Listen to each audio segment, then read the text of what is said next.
Chained in the dark market asterisk, the sky above was black. No stars. No moon. Only smoke and red lights from the flying ships that hovered above the dark market. Below, the ground was wet. Oil, blood, and chemicals mixed in the dirt. Creatures walked between cages, shouting, bargaining, laughing. It was not a place of life. It was a place where life was sold. Inside one of those cages sat a young alien girl. Her name was Zira. Her skin was soft blue, her eyes wide and glowing white. She was small, thin, and afraid. Her hands were chained. Her legs, too. She had not eaten in 2 days. Her voice was dry from crying, but still, she hoped. Zira looked round the market. All kinds of creatures were trapped. Some were tall with horns. Some had metal arms. One boy had no face only, a screen showing his heartbeat. The crowd walked past them. Some pointed. Some laughed. Some made offers. Above them, a robotic voice spoke through speakers. Fresh specimens. Rare breeds. By now, before they disappear, Zira closed her eyes. She thought of her mother, of her home planet, of the sky there, filled with soft green clouds. She whispered, "I want to go home. Please, someone, help me." No one heard, but someone noticed. Far away, hidden in the shadows of the market, a man watched the cages. He wore a black cloak, a mask on his face. He was not from this planet. He was human. His name was Eli. Eli was not here to buy. He was not here to rescue. He was a spy on a secret mission for the Human Alliance. His job was to study the market, not get involved. But when his eyes fell on Zira, he froze. Her eyes met his. In that second, something changed inside him. Her eyes were not full of fear.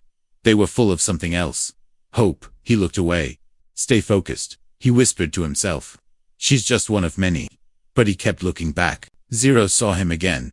She didn't know who he was. She didn't care. She felt something, a connection. She mouthed the word, "Please." The guard near her cage didn't notice. He was busy playing with a small glowing cube. He laughed, kicked another cage, and walked away. Zira leaned forward. Her chains rattled. Her small hands reached through the bars. "Please," she whispered again. Eli stepped back into the shadows. Inside his mask, he spoke quietly to the AI in his ear. "Mark subject. Cage B7. Young female. Possibly hybrid save visual." The AI replied. "Confirmed. Continue mission." Eli didn't answer. He moved through the crowd slowly, pretending to look at the other cages. But his eyes stayed on Zira. Then, a large creature pushed past him. It was a buyer. Rich. Loud. Greedy. The creature pointed at Zira. "How much for the blue one?" he asked the guard. The guard grinned. "Ah, that one. Special blood. Very rare, not cheap." Zira's heart dropped. The creature reached for his credit chip. "Wrap her up." Eli stepped forward. "Fast." "She's infected," he said loudly. "Look at her hands. Red spots. Could be plasma rot." The buyer stopped. "What?" The guard walked over. "Let me see." Zira looked confused. She didn't have any spots. Eli had already moved away, disappearing into the crowd. The guard cursed. "False alarm," he said. "Still for sale." But the buyer was gone. Zira looked around, searching for the man who had spoken. But he was gone too. That night, the market grew quiet. Most buyers left. Lights dimmed. Guards sat around fires, eating meat and drinking dark liquid. Zira sat in her cage, eyes open, waiting. Suddenly, she heard a sound. Click. Her cage door was opening. A hand reached in. A human hand. Eli removed his mask. "Don't speak. I'm getting you out." Zira stared at him, eyes wide. "Why?" she whispered. He looked at her. "I don't know yet." He unlocked her chains. They moved fast, silent, past the sleeping guards, past the other cages. Suddenly an alarm. "Alert! Alert! Cage B7 breach." Lights turned red. Guards shouted. Sirens screamed. Eli grabbed Zira's hand. "Run!" They ran through the dark maze of metal and wires. Lasers flew past them. A gate opened. Then another. He had memorized the map. Zira kept running, even though her feet hurt, even though her body was weak. She had no idea where they were going, or who this human really was. But for the first time in her life, she felt safe. They disappeared into the night. Behind them, the market burned with noise. The night was not quiet anymore, as alarms echoed behind them and red lights danced in the sky above the market, and Eli kept running with Zira through dark tunnels, built with old alien metal and fire dust. filled the air, making it hard to breathe as they moved through shadows where no camera could see them and no guard could follow. Zira's feet were shaking and her breath came fast and short, but she did not stop because she did not want to go back to that cage and because she did not want to lose this strange man who came like a whisper from the stars and reached for her hand when no one else would. Delay knew the paths well, since he had walked them many times while pretending to be someone else, and he pulled her into a broken pipe that led deep into the old parts of the city where rust ruled and light never came. And finally, when it was quiet, he stopped, and they both fell to the floor with heavy breaths and eyes wide with fear. Looked around and saw only walls of metal, and heard only the sound of dripping oil and far-off engines, and she whispered one question in a voice so soft it almost got lost in the air. "Did you save Malai?" Turned his face away, as if the answer was not ready to be spoken, or maybe it was too heavy for words, and instead of answering, he opened his small bag and gave her a pack with food and water that was warm and clean, and for a second Zira forgot her pain. She ate slowly, while watching him, and noticed the strange mark on his wrist, like a tiny blue triangle glowing under his skin, and she had seen that symbol before, in dreams or memories, or maybe something hidden deep inside her, that she could not name. "You are human," she said, not as a question but like it was something she always knew, and Eli nodded with a quiet breath, and removed his hood, showing short, dark hair, and a face, with sharp eyes that had seen many things, and lost many people. They stayed there for some time, until the alarms were no longer loud, and the world above started moving again, like nothing had happened, because in the dark market, hope was always short and silence always returned. Eli stood and checked a small device on his arm, which showed blinking red signals and maps of the market zones, and he spoke in a low voice to someone far away, using a hidden channel only humans knew. "Subject rescue target is active, no threat detected, mission at risk, requesting new instructions." There was no Statashira saw him speaking, and something in her heart told her that his mission was not about her, and maybe he had orders to leave her, or take her somewhere else, and she wanted to trust him, but trust was not easy. "When chains had been your only home, what are you going to do with me?" she asked, with no fear in her voice, only quiet sadness. And Eli looked at her again with those eyes that seemed older than his face, and said, "I do not know yet, but I think you are important." Zira looked down and touched her arms and felt something inside her pulse, like a signal trying to reach out. And she remembered flashes of her past from a white room with machines and voices saying numbers and data and the word hybrid repeated again and again. Her memory cut off. They left the pipe and entered a different part of the city, where machines flew above, and strange lights blinked from floating signs in languages she could not read, and Eli moved like he belonged there, avoiding cameras and guards and street scanners with careful steps. He led her to a small ship hidden behind crates and old engines, and opened the door with a code only he knew, and inside the ship it was warm and quiet, with soft blue lights and clean air, and Zira stepped in slowly like she was entering a dream. She did not trust yet. Eli sat in the pilot seat and started scanning the area, and his voice became serious again as he spoke to his system, saying, "Search current bounty's name.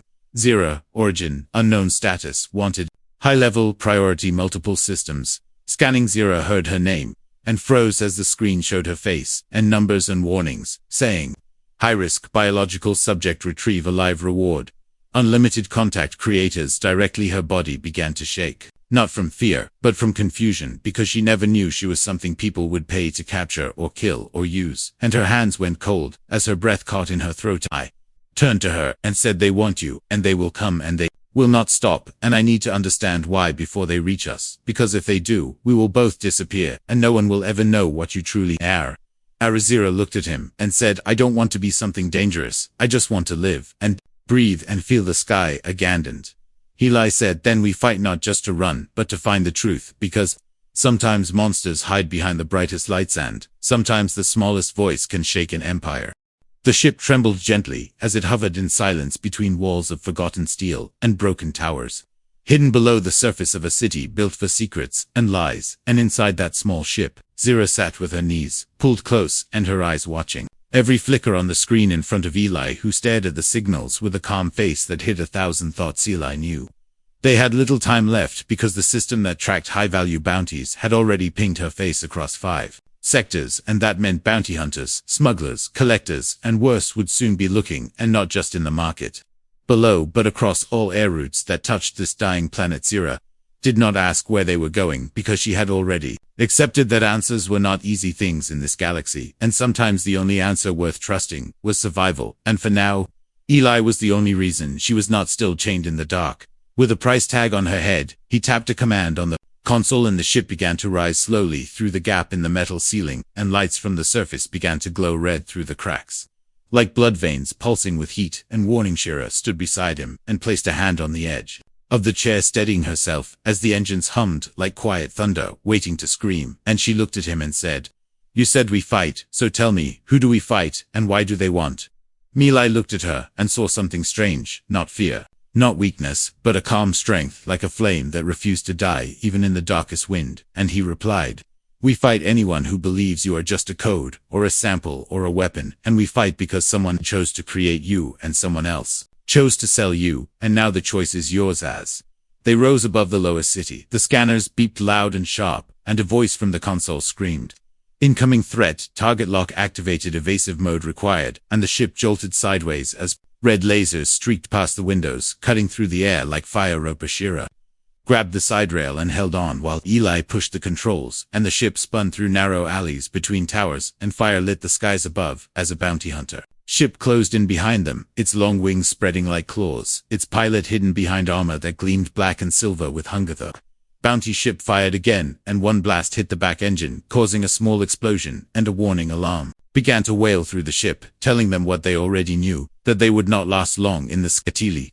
His fingers moved fast across the control panel, and he turned the ship toward the old mining zones outside the city, where signals were weak and radar could not see clearly, and he shouted, "Hold on, this is going to get rough," and the ship dropped like a stone. Azira closed her eyes but said nothing, because even falling felt better than being back in that cage, and even if this was the end, at least she was falling free. The ground came fast, but Eli managed to steer them between two rock towers, and landed hard but alive, and smoke rose from the engine, and sparks danced in the air as the ship powered down, and silence returned like a curtain falling after a wild play. Eli stood up, breathing hard, and grabbed a bag from the back wall, filled with tools, food, and one small weapon, and he looked at Zira and said, "We walk now, and we stay hidden, and if they find us, we do not let them take you alive." She nodded, and followed him out into the red dust of the broken plains, where old mining machines stood like dead beasts, and the wind carried the smell of fire and metal, and lost time. They walked for hours across empty land, where the sky felt closer, and the silence louder, and Zero asked, "What if I am dangerous, and what if I was made to destroy, and what if saving me was the wrong thing?"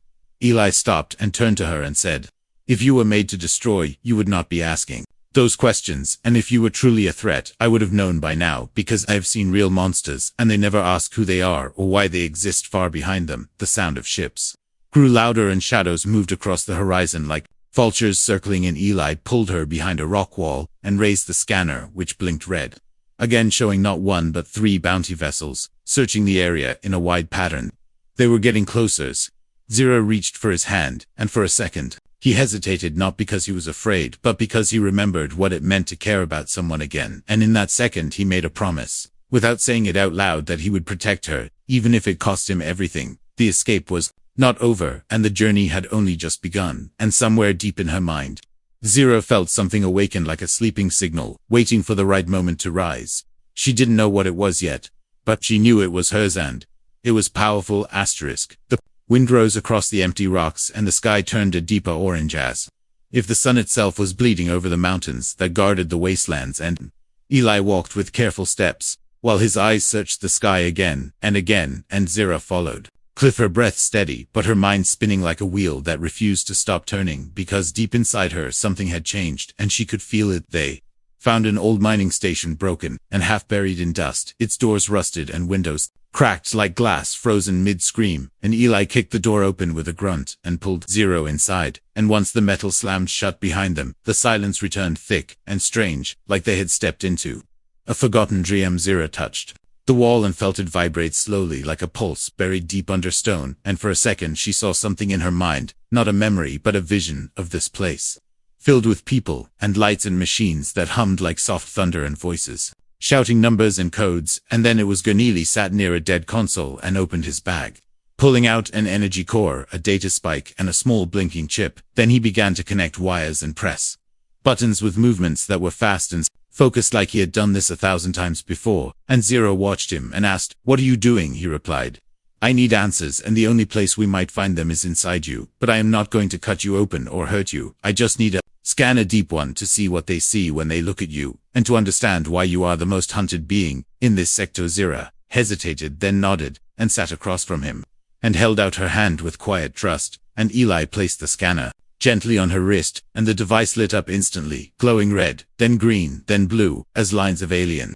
code danced across the small screen faster than any normal language could ever move. With a scanner beeped 3 times and stopped, and Eli stared at the result in silence while Zero waited, her heart pounding like footsteps echoing through an empty hallway, and finally he said, "This is not just data, this is something else. This is a lock, or maybe a key, and it is Alavezera." Blinked and asked, "What does that mean?" And Eli leaned closer, his voice low and calm, and said, "Inside your blood, there is a living program, not digital, not mechanical, but something biological.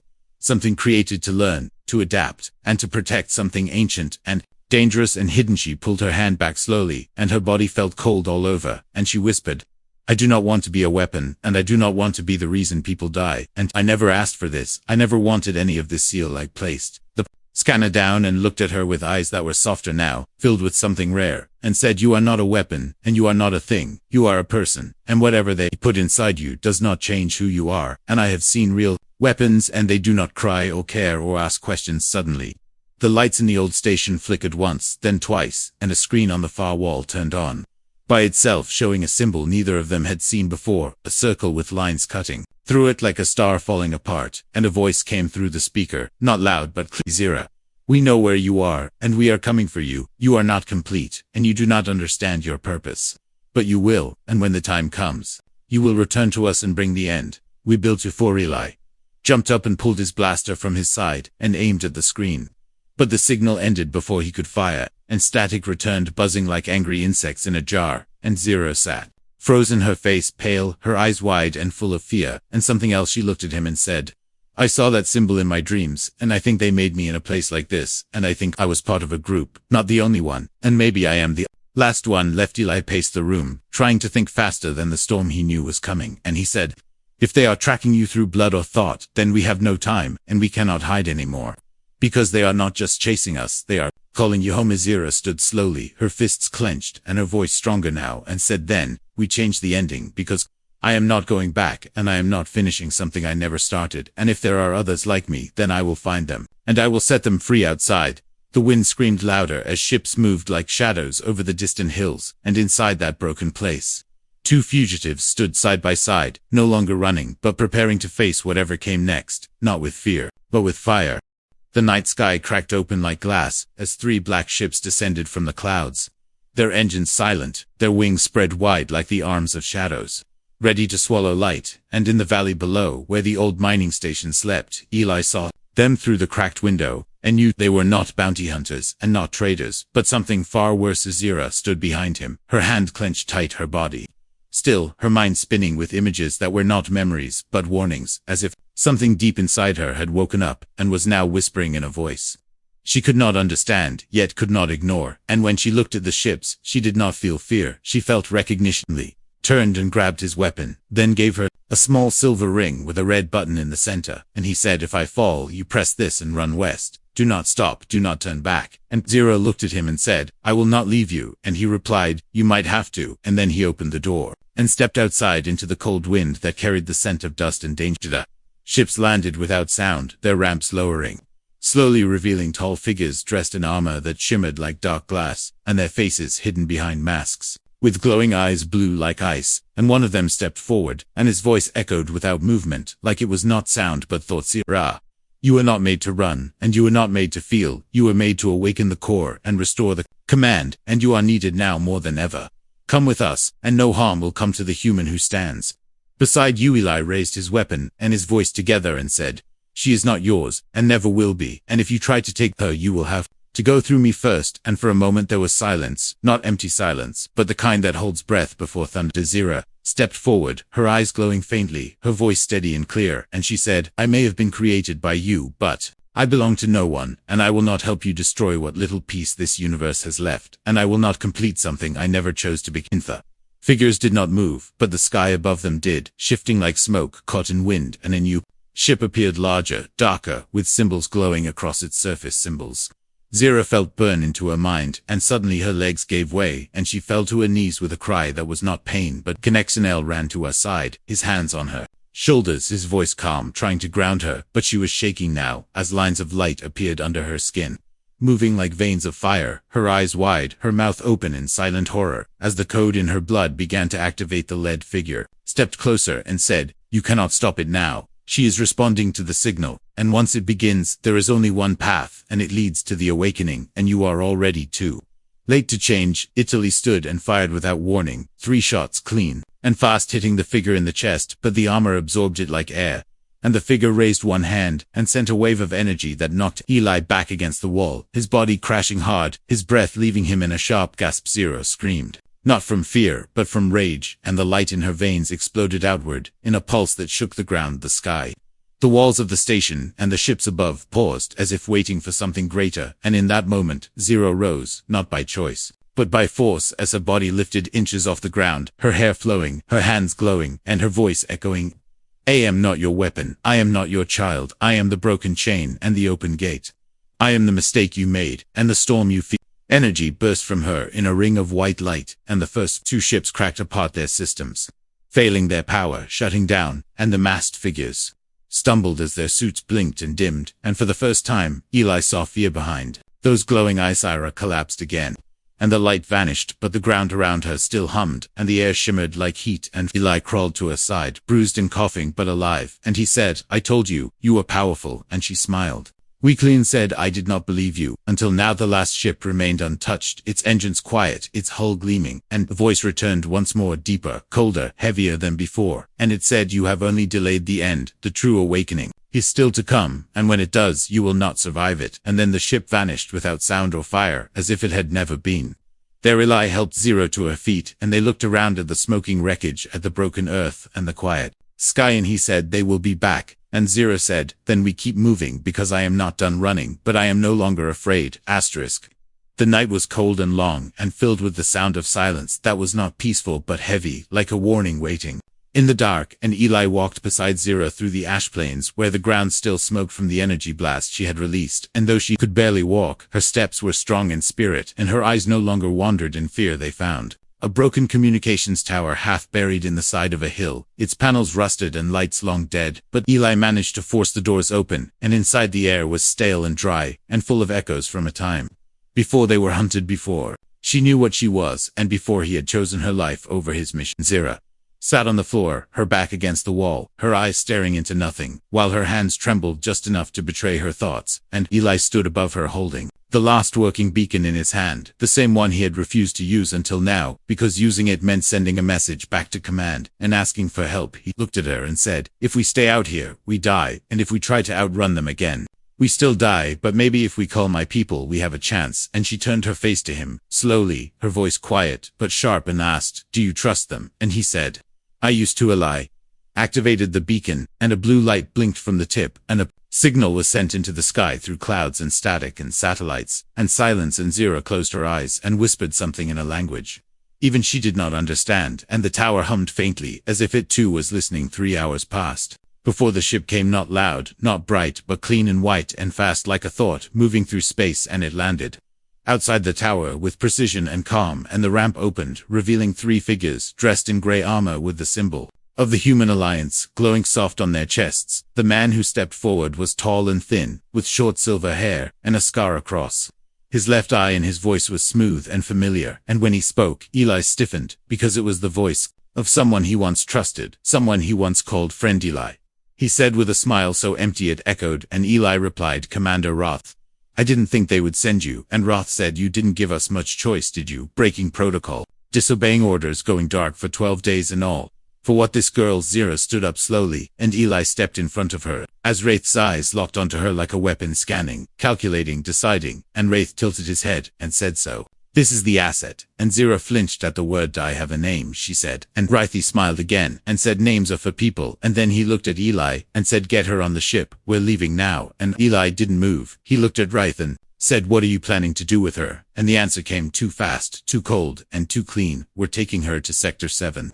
where she was designed and where she'd be studied and controlled, and if necessary, Contendali's jaw clenched, and his hand moved toward his side, but Wraith raised one finger, and the soldiers behind him lifted their weapons, as if they had always expected this moment, and Eli looked back at Zira, and saw the truth in her eyes, before she even said he too knew. This would happen, she whispered, and he said no, I hoped it wouldn't, and then he turned to Wraith and said, she's not a weapon, and she's not your project. She's a person, and she made a choice, and you don't get to take that away from her. Roth stepped closer, his voice quieter now, and said, you used to follow orders, you used to believe in structure and safety, and Eli replied, I still do, but I believe in people more, and this one matters more than anything else you're planning back in that cold lab you call home. Suddenly Zira screamed, not in fear but in pain, as her body lit up again, the veins of light running up her neck and arms, and her knees buckled, and Eli caught her before she hit the ground, and Wraith shouted, contain her. Now, but before anyone moved, the light burst out in a pulse that froze time for one breathless second. Soldiers fell to the ground, stunned, but alive, and Eli stood with Zira in his arms, his eyes locked on Wraith, and said, you'll have to kill me to get to her, and Rathi said, not today, and walked back to the ship, waving his men to retreat. We'll find you, he said over his shoulder, and when we do, she won't have the strength to stop us again. And then the ship rose into the clouds, and Eli sat with Zira under the broken tower, her head against his chest, her breath slow and tired, and she whispered, I'm sorry, I didn't want you hurt, and he said, I'm not hurt, I'm awake, and now I know what we're fighting, and who betrayed us first. The wind had changed again, colder, now sharper, like it carried the breath of something ancient rising from beneath the stars. And the night around the old tower was full of waiting, as if the entire world was holding still for a single choice that had yet to be made, and Zira stood at the edge of the broken platform, her arms crossed against her chest, her eyes staring into the darkness, as if trying to see what would come before it arrived. Eli sat behind her, repairing the damaged scanner with shaking fingers, using parts from the wrecked beacon and pieces of an old communicator, while his mind replayed every word from the betrayal, every command, every cold look from Wraith, and every decision he had made to end up here, not as a soldier, not as a spy, but as someone willing to die for someone else's free. Dom. Zira turned to him and asked, if they come again, what will we do? And Eli looked up and answered, we don't run this time, we finish it. And she nodded slowly, as if she had always known the answer, but needed to hear it out loud. And in that moment, something in her posture shifted. Her fear became fuel, her silence became strength, and her glow returned not as a weapon, but as a signal. The tower's system suddenly came alive. Screens flickering with unstable code, the floor trembling with a pulse, like a heartbeat rising from under the ground, and a voice emerged, not from the walls, but from inside her mind. One she remembered, and hated, one that had followed her since the lab's one that was her beginning. Zira, the sequence has begun. Your presence has reached the core. We are coming to complete the protocol. Your body will serve its purpose. Your identity will be rewritten, and the universe will return to its original balance through your awakening. She screamed without sound, grabbing her head as the code in her blood surged again, but this time, she fought it, her feet pressing into the ground, her voice rising against the one trying to overwrite her thoughts, and Eli ran to her, placing his hand on her shoulder, grounding her, whispering her name again and again, until the pain slowed, and her breath came back. Thea. Trying to take my mind, she said, trying to make me forget who I am, and Eli looked her in the eyes and said, then, we remind them what you've become. And Zira looked at the sky as the first shape descended, not like the others, but bigger, darker, older, covered in lines that looked like scars across the stars, and it moved with purpose. Like it knew its time had come. It hovered above the tower, its shadow covering the hills, and the ship began to open from the center, revealing a sphere inside, pulsing with red light, shaped like a heart beating for war, and Eli's scanner blinked violently, its screen flashing the words planet-level threat and biological interface required.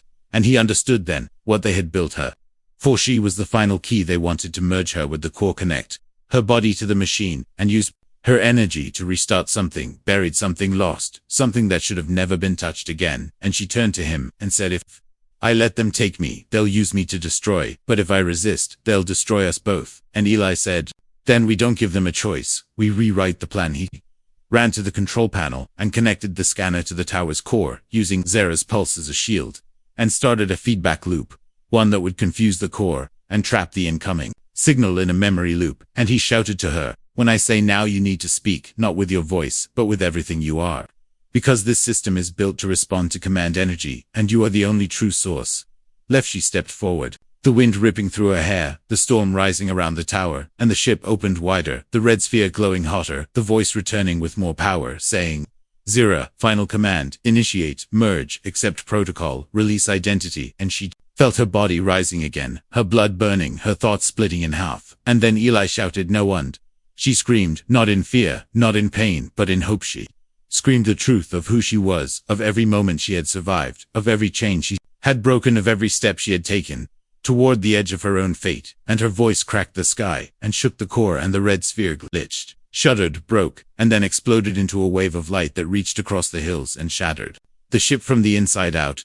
The shadow vanished, the code erased, the signal silenced, and Zira fell back into Eli's arms as the tower crumbled behind them, and the sun finally rose, not in fire, but in gold, and for the first time since she had opened her eyes in that cage, she felt free.